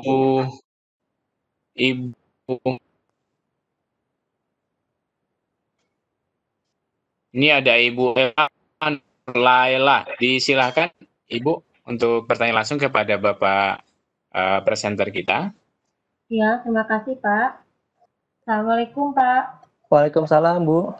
Ini ada pertanyaan. Saya kan mengajar biologi nih. Saya tertarik sekali dengan aplikasi coding ini. Kayaknya bagus kalau dipakai dalam pembelajaran di materi saya. Cuma bingung karena saya sangat blank sekali dengan coding ini. Baru ya sering dengar gitu Pak. Cuma kalau diaplikasikan dalam mata pelajaran satu mata pelajaran kayaknya belum lihat. Langkah baiknya kalau Bapak mungkin misalkan ada waktu memberikan pelatihan kepada khusus guru saya, misalkan guru biologi itu memberikan materi pelajaran biologi dengan aplikasi coding. Mungkin itu Pak, gimana Pak? Terima kasih ya Pak. Ya, baik Bu. Saya mau share ini Bu, proyek yang dibikin untuk pelajaran biologi ya, untuk membantu pemahaman biologi. Iya Pak. Ini misalnya kita belajar sel Bu di sini Bu. Iya. Ini untuk anatomi sel, kita bisa jalankan nih programnya. Oke. Itu bagus banget Pak. Ya, jadi kita bisa kalau diklik nanti keluar Bu.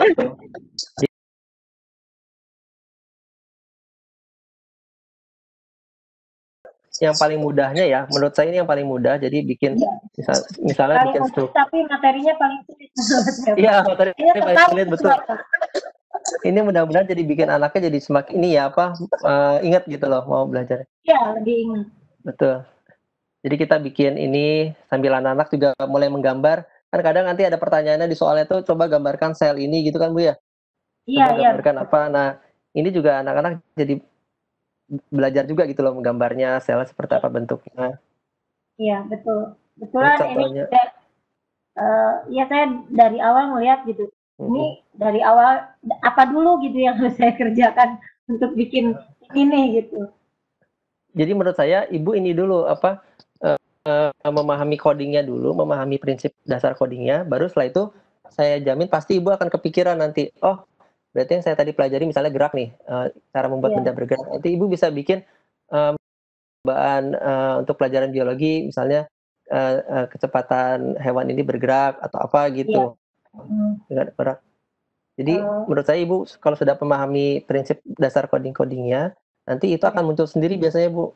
Misalnya dengan coding yang ini tampilan, saya bisa bikin apa ya? Kayak ini kan sebenarnya prinsip dasarnya dengan sensor ya. Kalau ini cara kerja pakai sensor. Jadi kalau misalnya kursor saya mouse menyentuh bagian ini, nanti akan keluar penjelasannya. Menyentuh bagian yang lain, penjelasannya keluar. Jadi ini permainan coding sensor sebenarnya dia. Jadi ngedeteksi di mana mouse saya berada. Oh, iya kalau saya lihat ini semua materi bisa masuk. Cuma saya bingung apa dulu, apa nyiapin bahan dulu, apa harus ngerti coding dulu berarti ya Pak? Iya, mendingan kalau bahan sih saya yakin Ibu paham kan bahan materinya, mending codingnya dulu, baru nanti disesuaikan dengan bahannya gitu loh. Karena kalau Ibu misalnya punya bahan terus nggak tahu ini bisa diapain ya, ini tuh bisa berapa gitu. Kalau Ibu udah tahu codingnya, Ibu jadi tahu bisa seperti ini nantinya gitu. Oh, iya gitu. Tapi satu lagi Pak, ini nanti mau buka konsultasi lewat WA nggak Pak? Oh boleh aja Bu, silakan Bu. Nanti minta ayo Pak nomornya Pak. Iya, minta nomornya ke Bu Umi ya. Oh iya. Iya. Oke siap Pak, terima kasih banyak Pak. Sama-sama Bu. Ya terima kasih Pak Baharudin. Assalamualaikum. Waalaikumsalam. Iya sama-sama Bu. Jadi poin pertanyaannya mungkin tadi ini mau ngajar biologi kan ya mesti harus ada goalnya dulu, mau buat tujuannya mau buat apa sih gitu ya. Nanti logic programmingnya ya kembali lagi ke nya bahwa paham nggak yang di mana booleannya terus segala prosedur lain itu harus paham di sana dulu gitu ya. Bapak Ibu, barangkali ini sudah ada yang Ibu Ella Nurlela bisa diturunkan tangannya dengan Bapak yang masuk dengan akun Ani Komara tadi ya. Terus kita coba cek di room attendee.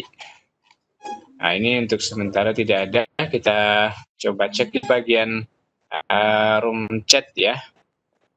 Atau ada lagi pertanyaan, selama ada link materi, ya materi sudah dibagikan. Boleh kita praktik ya, saya kira sudah tadi. Minta video tutorial, nah itu tutorial Scratch ini sangat komplit ya, banyak di internet sudah bertebaran tuh. Iya, betul. Di YouTube atau lebih enak, paling praktis tuh kalau udah benar-benar ingin mendalami ya masuk di komunitasnya paling keren lah di sana ya. Nah, terus bisa dikirimkan kembali link materi sudah ada. Langkah-langkah untuk membuat game apa saja Pak yang harus disiapkan? Nah, ini pertanyaan umum ya. Ini kesannya yang buat apa juga belum jelas. Ini udah mau mendirikan gitu ya. Iya, Bapak atau Ibu Istiqomah gini. Jadi kalau bertanya langkah-langkah ya, ini sebetulnya sama lah kalau mau bikin kopi apa dulu yang disiapkan gitu ya. Mau bikin ya kurang lebih kayak gitu ya, harus goalnya setnya mau bikin kopi yang manis atau yang agak-agak kurang manis ya harus jelas dulu gitu. Nah kalau membuat gamenya aja belum jelas, game seperti apa ya harus didefinisikan dulu mungkin. Mohon izin Ibu Istiqomah bila ini raise hand aja supaya pertanyaannya bisa lebih terdefinisi gitu ya. Sebenarnya yang dimaksud game apa gitu yang mau dibuat biar nanti Bapak materi juga tidak bingung. Kalau saya lihat nih pertanyaannya agak sedikit belum jelas sih sasaran game seperti apa sih yang mau dibuat juga gitu. Nah, terus barangkali saya skip pertanyaannya Ibu ya. Nanti Ibu bisa raise hand untuk bertanya langsung. Oke, selanjutnya ya pertanyaan biologi saya kira tadi sudah. Ini Ibu biologi masih ada. Oke, kita cek dulu yang bagian resen karena pertanyaannya rupanya tadi sudah dijawab ya. Masuk lagi pada bagian yang resen di attendi ada Bapak atau Ibu ya. Atifatuz Zahro, mungkin Ibu nih. Silakan Ibu Atifatuz Zahro bisa bertanya langsung kepada Bapak materi kita, disilahkan. Halo, Ibu Atifatuz Zahro, silakan bisa bertanya langsung Bu, mikrofonnya sudah diaktifkan.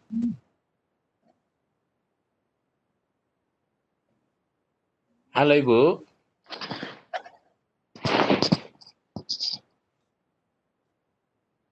Halo, Ibu Atifatuz Zahro.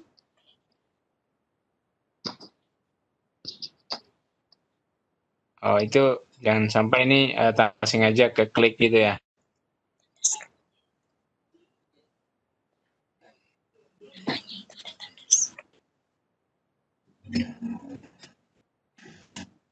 Oke, kita lanjut ke bagian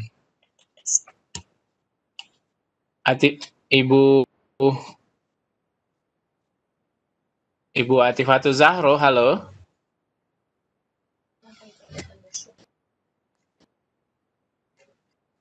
Ya, sepertinya mungkin ini tanpa sengaja kayak klik gitu ya.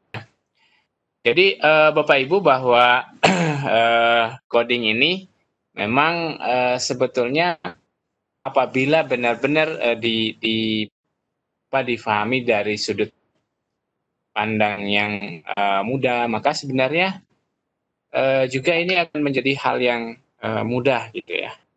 Tergantung kalau saya sih mindset awalnya coding itu tidak sesuatu momok yang menakutkan ya maka dia akan menarik gitu loh. Apabila kita menyimpan membawa dari awalnya memang udah sulit ya maka akan menjadi sulit sih.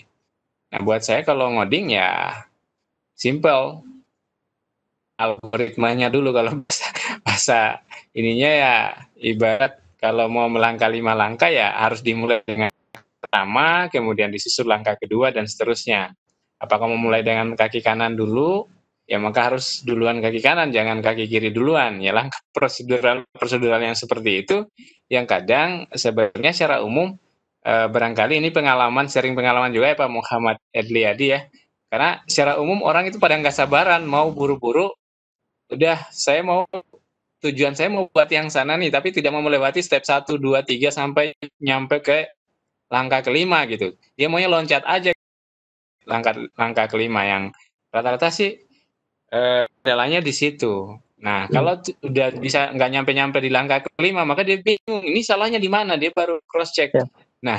Nah, alur yang cross checknya ini yang pada orang nggak sabar gitu. Latihan kesabarannya di situ kadang-kadang. Di dunia coding itu kalau udah sampai level debugging, kalau sudah di situ baru benar-benar diuji kemampuan paranormalnya keluar tuh di situ. bisa benar-benar bisa tebak-tebakan, bisa juga experience-nya, kemudian semua skill barang udah bisa keluar di sana, baru biasanya bisa menghabiskan waktu jaman lah gitu ya, bisa habis ngopi-ngopi juga sampai pecahkan satu persoalan gitu.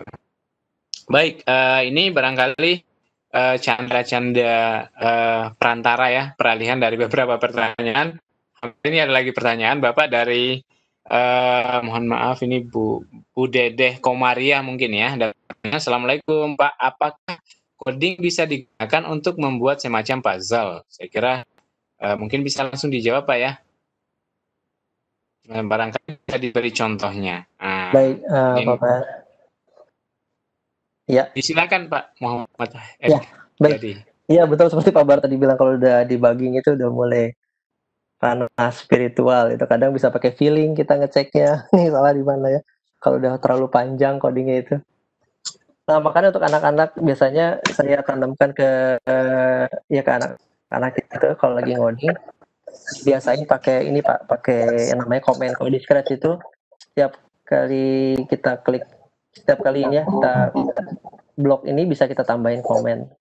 Nah, komentar ini kita bikin untuk memudahkan mereka ketika nanti proses debugging ada sesuatu yang salah, mereka jadi tahu gitu. Yang salah di bagian apa? Kayak misalnya ini set brightness, berarti ini adalah saya tulis coding untuk kecerahan. Jadi misalnya nanti ada masalah dengan kecerahan warna di game ya, saya akan langsung tahu ini ada di bagian ini gitu. Jadi untuk anak-anak saya biasakan mereka untuk membuat komen di setiap blok script yang mereka buat. Ini untuk membantu mereka sendiri pas debugging nanti kalau ada masalah.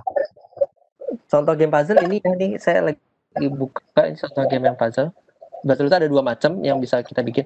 Sebenarnya banyak ya, cuman yang umum itu ada 2 yang modelnya seperti ini, yang kita nanti ini prinsip codingnya adalah pakai posisi koordinat. Jadi saya udah tahu bahwa si blok ini dia ada di koordinat yang mana gitu loh di stage-nya ini.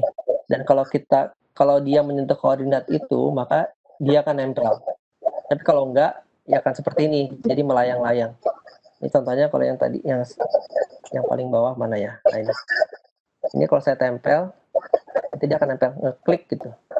Berarti itu sudah masuk ke tempatnya. Tuh, klik. Kalau enggak, dia masih bisa goyang-goyang. Ini codingnya prinsipnya pakai deteksi lokasi koordinat dari si kepingan-kepingan puzzle ini. Terus yang kedua ada yang model puzzle-nya model seperti ini. Ini contohnya. Ini kita bisa bikin tuh. Ini diacak, kita akan geser. Kalau ini agak sedikit lebih rumit karena kita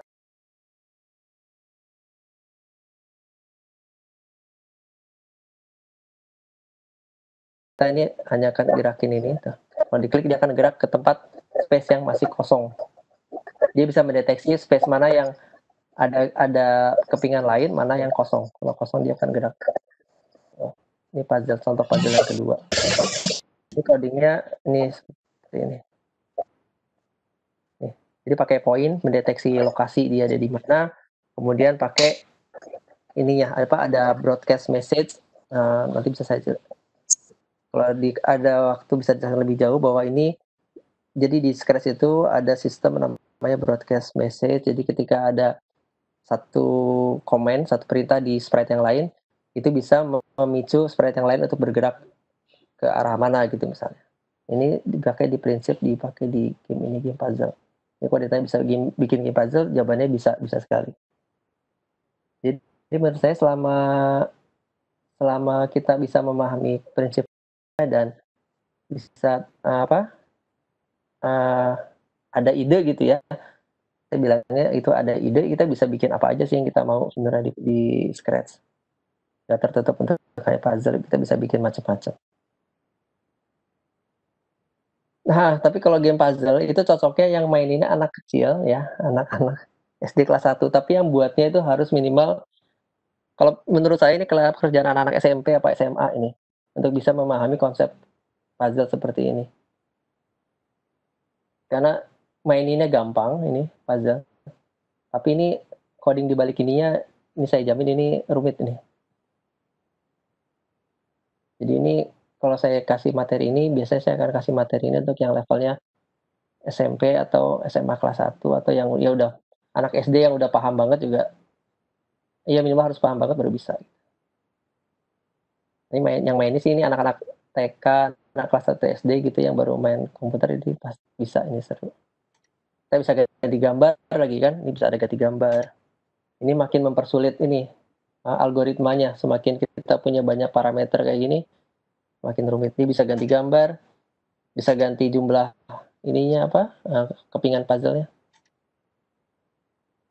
Ini sudah yang level udah advance. Kalau yang ini masih lebih mudah, yang satu lagi. Kalau yang ini masih lebih mudah codingnya ya. Begitu Bu Sunarsi. Jadi emang kalau kita mau beri materi coding ya nggak semua ya game yang kelihatannya mudah itu ternyata codingnya mudah gitu. Biasanya game yang kelihatannya mudah ternyata codingnya rumit.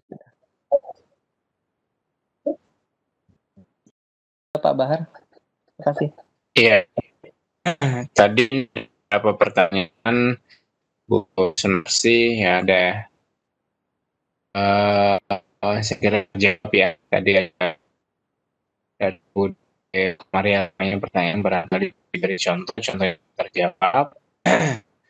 Oke.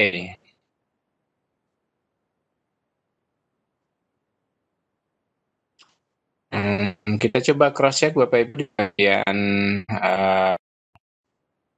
atendi kita. Nah, ini ada beberapa. Saya kembali lihat ini ada saya invite tadi untuk bisa resend dan halo Bu Istiqomah. Halo. Iya Pak, halo, assalamualaikum. Silakan Ibu bisa langsung bertanya langsung kepada materi kita pada malam hari ini. Iya Pak, tadi saya tanya bagaimana cara atau langkah-langkah membuat game.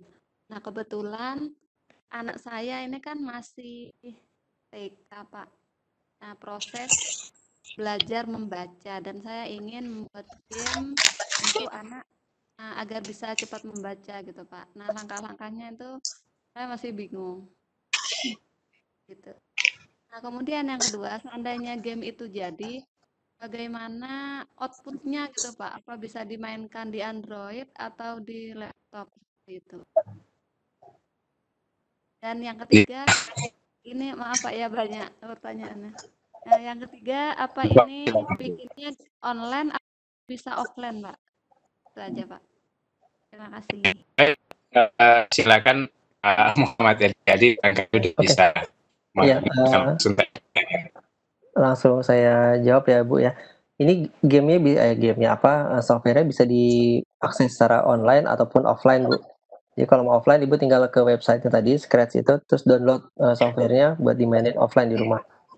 Yang kedua, output-nya ini sampai sekarang output-nya dia belum bisa masuk ke kayak misalnya ke Play Store atau App Store gitu, belum ada. Jadi hanya bisa dimainkan di websitenya Scratch. Yang tadi saya kasih lihat itu. Nah, tapi website Scratch itu sendiri bisa dibuka di HP Bu, atau di laptop atau dimanapun. Jadi Ibu bisa juga buka di Android di HP, tapi bukan buka berbentuk aplikasi, tapi berbentuk Ibu masuk ke browser, terus misalnya Ibu udah bikin project ya, disimpan di Scratch, diupload di servernya Scratch, nanti Ibu tinggal buka itu linknya, buka di browser, nanti bisa dimainkan di HP. Tapi itu bentuknya main di browser, jadi jatuhnya bukan berbentuk natif aplikasi. Kalau soal mau bikin game mulai dari mana, ya seperti kata Pak Bahar tadi, Ibu harus tentukan dulu goalnya mau bikin apa gitu ya. Kalau goalnya tadi udah ada mau bikin misalnya biar anak saya bisa belajar baca ya. Tapi Ibu harus lebih konkret lagi ya, belajar bacanya seperti apa. Nah, nanti di gamenya itu. Nanti kalau udah ketemu goalnya itu, Ibu konkretkan lagi. Kalau saya biasanya membuat semacam storyboard ya, bukan storyboard sih, tapi kayak coret-coretan gitu di kertas. Inti Ibu bisa visualkan, bayangkan di kertas itu nanti akan seperti apa gamenya, tampilannya. Setelah itu nanti Ibu juga membayangkan bagaimana cara kerjanya, algoritmanya gimana. Nanti misalnya ada huruf-huruf di situ kah, atau ada kata-kata di situ kah, atau nanti hurufnya bisa disambung-sambung membentuk satu kata. Itu Ibu susun dulu konsepnya di situ.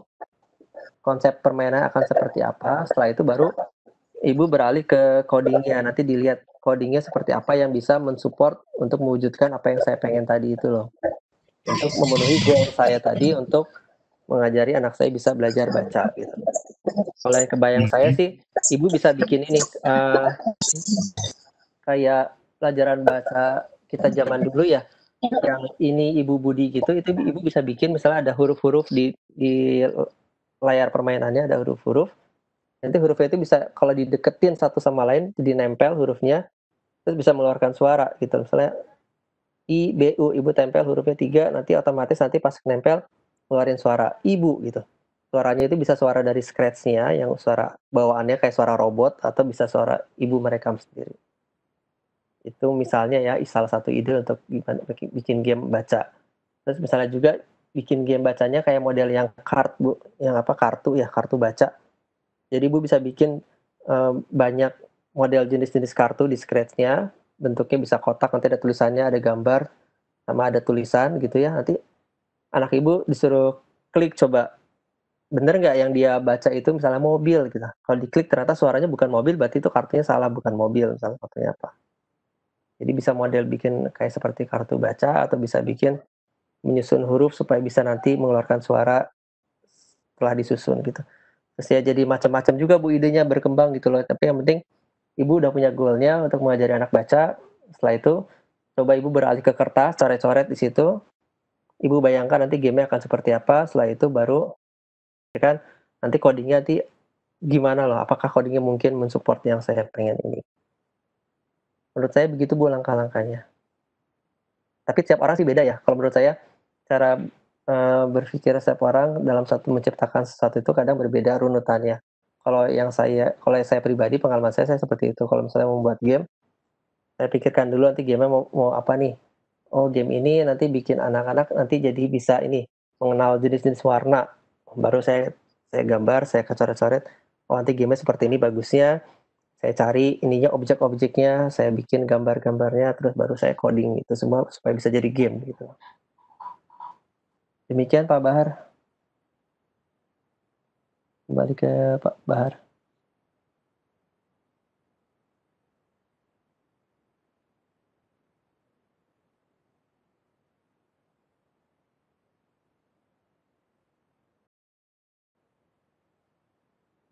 Halo. Halo, halo. Ya, halo. Iya, halo. Iya, baik. Pertanyaan selanjutnya mungkin kami kembali persilakan Bapak Saleh Lebe Harian. Silakan Bapak Saleh. Ya, terima kasih Pak atas kesempatan yang diberikan kepada saya. Jadi yang saya tanyakan Pak, di sini yang Scratch ini Pak, kalau kita kerja terus cara menyimpannya bagaimana Pak? Kemudian Pak, kalau untuk link ini misalnya kita bagi ke WA itu untuk anak-anak apakah bisa Pak? Link hasil kerjanya Pak. Itu saja Pak. Oke. Baik, terima kasih Pak Saleh. Sangat bisa sekali Pak. Jadi kalau Bapak nanti bikin project, bikin game ya, nanti Bapak bisa save ke komputer Bapak. Nanti file formatnya berbentuk file nama gamenya .sb3, file Scratch-nya itu. Nanti ini filenya bisa Bapak sebarkan ke grup-grup WA misalnya ya. Di grup WA bisa Bapak sebarkan, tapi mereka harus bukanya dengan aplikasi Scratch juga. Itu opsi pertama. Opsi kedua adalah Bapak bikin project game. Setelah itu Bapak upload ke akun Scratch Bapak. Jadi yang tadi saya sudah share, ada websitenya Scratch. Bapak bikin akun di situ. Nanti setelah Bapak bikin akun, Bapak bisa menyimpan banyak apapun game yang Bapak buat di situ, bebas. Nah, Bapak yang game yang sudah dibuat tadi itu diupload ke situ. Nanti dia akan menghasilkan link. Nah, linknya ini disebar ke grup WhatsApp. Nanti mereka bisa tinggal klik linknya, nanti mainkan itu di HP game. Jadi kalau saya share di sini ya, ini, nah ini misalnya, link bagaimana ini, cara ya, mendapatkan link? Nah ini misalnya game yang sudah di ini Pak ya, nih game yang sudah dibuat, game puzzle ini, nanti di sini ada link Pak, nih ada copy link. Nah ini, nah linknya ini Bapak copy, Bapak sebarkan ke grup WhatsApp. Ini nanti orang bisa mainnya di situ. Ini linknya. Nanti orang buka dari HP, bisa langsung main di HP. Ya, tapi syaratnya itu Bapak harus punya akun di Scratch-nya ini dulu. Bapak upload, maksudnya bikin akun di Scratch. Ini ada sign in di sini. Bapak bikin akun sendiri, nanti bisa upload di sini. Kalau ini kayak punya saya, ini saya login. Ini project yang sudah saya buat ini. Nih. Nanti ada di sini dikumpulkan. Ini nggak terbatas ini Pak, Bapak bisa buat sebanyak mungkin. Terus Bapak tinggal buka, terus kasih linknya gitu kalau mau buat. Kayak ini misalnya ini saya buat robot bahasa, jadi dia penerjemah, kita masukin teks bahasa Indonesia, nanti diterjemahkan ke bahasa yang lain. Ini bisa tinggal copy linknya, nanti di-share ke orang. Begitu Pak Saleh ya. Ya Pak, kalau menyimpan tadi. Menyimpan materi Pak? Ya. Ya, bisa. Kerja kan, kalau hasil kerja itu apa kan? Di-save secara otomatis Pak? Oh tidak, jadi harus di-save. Jadi ada file di sini, ada ketika kita buat game itu nanti ada pilihannya. Sebentar. Ini saya share lagi.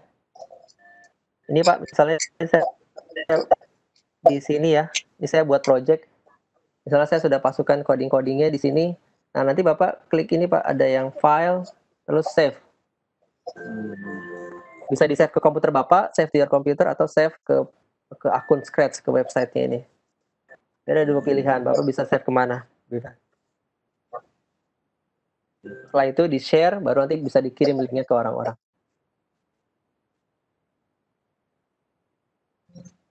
Ya Pak, terima kasih Pak.